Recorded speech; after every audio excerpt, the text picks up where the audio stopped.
Chemistry में basically there are 3 parts, physical chemistry, inorganic chemistry, organic chemistry. Like first I'll take physical chemistry. Physical chemistry is more like physics, मतलब काफ़ी similar होते हैं दोनों. Physical chemistry में like physics you have to focus more on the questions. तो इसमें मतलब similar physics जैसा पैटर्न फॉलो करो कि पहले तुम एक बार क्लास नोट्स है वो पढ़ रहे हो, उसके बाद you are moving to the questions. तो फिर उसमें फिजिकल केमिस्ट्री में भी जो एक बार क्लास नोट्स वाले क्वेश्चन है वो वापस कर लो, उसके बाद मॉड्यूल में जो क्वेश्चन दिए हैं वो कर लो, उसके बाद when you are done with the complete unit और chapter then move to the PYQs. Physics में भी PYQ मतलब फिजिकल केमिस्ट्री में नीट में ज़्यादा कैलकुलेटिव क्वेश्चंस तो नहीं आते हैं, तो PYQs पे फोकस करते जाओ. तो PYQ पे जब हम फोकस करेंगे तो मतलब यू गेट एन आइडिया कि कैसे क्वेश्चंस आ रहे हैं. तो PYQ में फोकस करके फिजिकल केमिस्ट्री काफ़ी इजी आती है नीट में.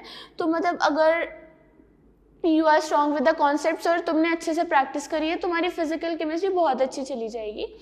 उसके बाद फिजिकल केमिस्ट्री में जितनी क्वेश्चन प्रैक्टिस है वो तो इम्पॉर्टेंट है. इसके बाद बुक्स में एक बार NCERT वाले क्वेश्चंस अगर तुम्हारे पास टाइम है तो कर लो, क्योंकि मतलब वो थोड़े कैलकुलेटिव होते हैं, उसमें you can use the calculator जब तुम कर रहे होते हो, क्योंकि नीट में जनरली ऐसे क्वेश्चंस नहीं आएंगे जिसमें इतनी ज़्यादा कैलकुलेशन होगी.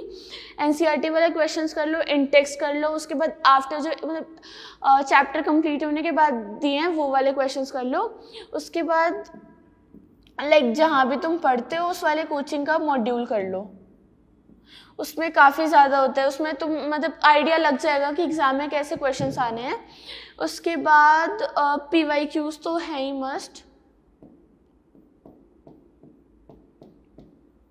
उसके बाद बाकी बुक्स जैसे लोग एन अवस्थी करते हैं इसमें फिजिकल केमिस्ट्री में, वो तभी करो जब तुम्हारे पास टाइम है. Like I use to like physical chemistry lot, तो मैंने उसमें बहुत ज़्यादा पढ़ लिया था जब क्लासेस के साथ साथ, ताकि मैं लास्ट में फिर बहुत कॉन्फिडेंट थी कि फिजिकल केमिस्ट्री में मेरे कॉन्सेप्ट बहुत स्ट्रॉन्ग है, मैंने बहुत प्रैक्टिस करी है. तो मैंने लास्ट में मतलब फिजिकल केमिस्ट्री में क्वेश्चन ज़्यादा नहीं करे थे, क्योंकि I was strong in it, क्योंकि मैंने वो एग्ज़ाम मतलब जब साथ साथ चल रहा था तब बहुत ज़्यादा पढ़ लिया था. फिजिकल केमिस्ट्री में तुम्हारे पास टाइम है तो जितने क्वेश्चंस तुम करते मतलब कर सकते हो, अगर तुम्हें इंटरेस्ट है तो तुम जेई वाले क्वेश्चंस की तरफ भी जा सकते हो. बाकी if you don't have time तो वो चीज़ इरेलीवेंट हो जाएगी काफ़ी ज़्यादा. टाइम नहीं है तो मत करो, बाकी टाइम है तो you can go for them. बाकी ऐसा नहीं है कि नीट में वो वाले क्वेश्चंस आएंगे, the questions will help you to boost your confidence. तो अगर तुम्हारे पास टाइम है तो तुम वो वाले क्वेश्चंस भी कर सकते हो. Now talking about inorganic chemistry. Inorganic chemistry bio जैसी होती है काफ़ी ज़्यादा, लाइक उसमें तुम्हें चीज़ें याद रखनी होती है काफ़ी. बाकी इनऑर्गेनिक केमिस्ट्री काफ़ी लोग बोलते हैं सिर्फ रटने वाला सब्जेक्ट है, तो it is not like that कि उसमें सिर्फ रटना है. उसमें भी तुम कॉन्सेप्ट पे फोकस करोगे तो तुम्हें वो चीज़ काफ़ी जल्दी याद हो जाएगी. लाइक इनऑर्गेनिक केमिस्ट्री में there are lot of exceptions जो तुम्हें याद करने ही पड़ेंगे. उसके बाद जब तुम इनऑर्गेनिक केमिस्ट्री की NCERT पढ़ने बैठते हो तो उसमें मतलब इट इज़ नॉट नेसेसरी कि तुम पूरी ऐसे टेबल डेटाबेस टेबल पूरी याद करो. टेबल्स जब तुम्हें तभी करनी होती है जब तुम पूरा थियोरी वाला पार्ट तुम्हारा स्ट्रॉन्ग है, तुमने वो अच्छे से पढ़ लिया, तो you can go for the tables. और टेबल्स में भी ऐसा नहीं है कि तुम ऐसे पूरा डेटाबेस होकर याद करो कि इसकी वैल्यू इतनी है, इसकी वैल्यू इतनी है. You should do like that कि तुम ग्राफ बना के कर रहे हो या फिर तुम ऑर्डर्स बना रहे हो कि इस वाले ब्लॉक में इस मतलब लाइक एटॉमिक रेडियस इसकी सबसे ज़्यादा, एक्सेप्शंस ऐसे जा रहे हैं. ऐसे करके इनऑर्गेनिक केमिस्ट्री करोगे तो वो आराम से हो जाएगी. उसके बाद दैट इज़ अ सब्जेक्ट जिसमें तुम्हें लास्ट तक भी कॉन्फिडेंस नहीं आएगा, मतलब मुझे भी नहीं आया था जेन्युइनली. उसको जितनी बार पढ़ते जाओगे तुम्हें उतनी ज़्यादा चीज़ें याद होती जाएंगी. लाइक इनऑर्गेनिक केमिस्ट्री में ऐसा नहीं होगा कि तुम्हें हर चीज़ एग्जाम तक याद ही रहेगी, बट तुम अगर बार बार पढ़ोगे तो फिर तुम क्वेश्चन में ऑप्शन एलिमिनेशन वाला भी कर सकते हो कि ये नहीं होगा, ये नहीं होगा, तो तुम्हारे पास चॉइसेस कम बच जाती हैं और एंड में तुम्हें याद आ जाती हैं चीज़ें. तो इनऑर्गेनिक केमिस्ट्री में भी NCERT मस्ट है, वो तुम्हें पढ़नी ही पड़ेगी. उसके बाद फॉर द क्वेश्चन वाला part you can go for the module वाले क्वेश्चंस. मॉड्यूल वाले क्वेश्चन कर लो, तुम्हें आइडिया लग जाएगा कि इस वाले टॉपिक से ऐसे क्वेश्चंस आएंगे, तो तुम फिर उस लाइक क्वेश्चन बेस्ड वाले पैटर्न पे पढ़ोगे. उसके बाद इनऑर्गेनिक केमिस्ट्री में भी PYQs आर मस्ट। तुम एक बार PYQ कर लोगे तो तुम्हें आइडिया लग जाएगा कि पहले वाले एग्जाम्स में ऐसे क्वेश्चंस आ रहे, तो इस बार भी we will getting this same type of questions, तो फिर PYQs करोगे तो वो भी काफ़ी हेल्प करेगा। उसके बाद ऑर्गेनिक केमिस्ट्री, ऑर्गेनिक केमिस्ट्री अगर जेई वाले पॉइंट ऑफ व्यू से देखें तो it is more of a concept based exam. उसमें वो बहुत ज़्यादा कॉन्सेप्चुअल क्वेश्चन पूछते हैं, उसमें वो क्वेश्चन टफ भी ज़्यादा होते जाते हैं, बट हमारे नीट में वैसे वाले क्वेश्चंस नहीं आते। नीट में क्वेश्चन सिंपल आते हैं। नीट में बेसिकली वो NCERT बेस्ड रिएक्शन ज़्यादा पूछते हैं एग्जाम में।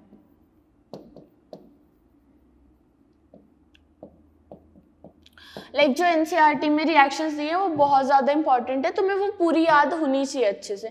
नेम रिएक्शन है वो तुम ऐसे लिख लिख के याद करोगे तो वो अल्टीमेटली याद हो जाएगी। हाँ, और एक इम्पॉर्टेंट चीज़ है कि ऑर्गेनिक केमिस्ट्री में जब टीचर के साथ साथ तुम कंप्लीट कर रहे होते हो चीज़ें तो उसमें नहीं आता कॉन्फिडेंस। तुम्हें समझ सब आता है, बट जब फर्स्ट टाइम क्वेश्चन प्रैक्टिस करते हो तो यू डोंट फील कि क्वेश्चन तुमसे बन रहे होते हैं, you are more of confuse. तो फिर उस टाइम में तुम्हें ऐसे डरना नहीं होता कि फाइनल में क्वेश्चन बनेंगे नहीं बनेंगे।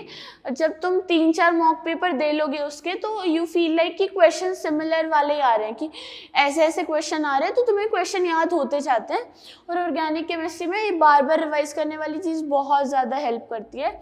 और इसमें जितने ज़्यादा मॉक पेपर्स तुम ऑर्गेनिक केमिस्ट्री में लगा सकते हो उतने लगाओ, क्योंकि ऑर्गेनिक केमिस्ट्री में नीड कि टास्क तो वही वाले रिपीटेड क्वेश्चन वो बार बार पूछे जाते हैं, तो जितने मॉक पेपर लगाओगे तुम्हें चीज़ें उतनी जल्दी ज़्यादा याद होती जाती हैं। और ऑर्गेनिक केमिस्ट्री में भी डोंट बी कि सिर्फ याद करने वाली रिएक्शंस है, उसमें जितना ज़्यादा कॉन्सेप्ट पे फोकस करोगे चीज़ें उतनी ज़्यादा समझ आएंगी। और ऑर्गेनिक केमिस्ट्री ऐसे टफ नहीं है कि तुम्हें समझ नहीं आएगा, अगर उसमें इंटरेस्ट दिखाओगे तो चीज़ें समझ आएंगी। उसके बाद PYQs करते जाओगे तो चीज़ें याद भी होती जाएंगी, तो ये चीज़ तुम्हें काफ़ी ज़्यादा हेल्प करेगी।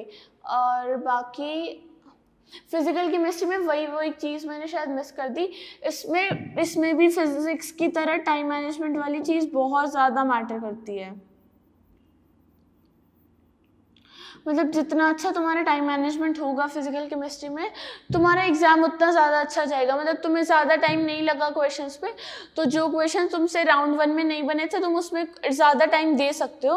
और बाकी अगर उसमें जितनी ज़्यादा प्रैक्टिस करोगे टाइम मैनेजमेंट डेफिनेटली इम्प्रूव होता ही जाएगा।